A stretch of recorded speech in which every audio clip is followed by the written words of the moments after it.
At the State House would ban mental health providers from providing conversion therapy. Similar legislation has been passed in 20 other states.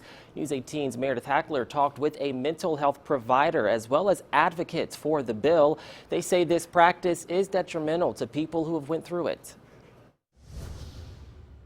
Conversion therapy is a pseudo-scientific practice that tries to change a person's sexual orientation or gender identity. We know that a lot of folks who have gone through this practice, they have anxiety and depression, and some folks unfortunately have taken their life for this. And so that's why we feel like this issue needs to be front and center. That's State Senator J.D. Ford. He is the first openly gay lawmaker at the Indiana State House and the author of Senate Bill 32. So this would be a great way for us to reach out and say, yes, we want you here. The American Medical Association, the American Psychiatric Association, the American Academy of Pediatrics, and the World Health Organization all say that conversion therapy is a practice they don't support. Local mental health providers say the science on this subject is clear. The negative effects, the detrimental effects on mental health outcomes for individuals who participate in conversion therapy are clear. It increases depression and anxiety.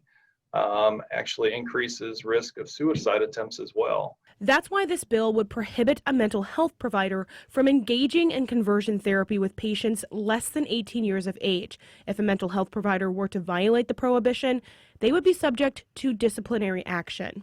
As a man, I had to learn what my masculinity was and spend as much time with guys as possible to understand that was a peer relationship and men are not something I should be attracted to. Matthew Shurka is a conversion therapy survivor.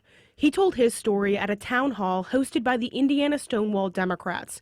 He also works for the organization Born Perfect, which advocates in all 50 states to ban the practice of conversion therapy. This bill and protect youth, which is how these conversion therapy they target youth more than any other group.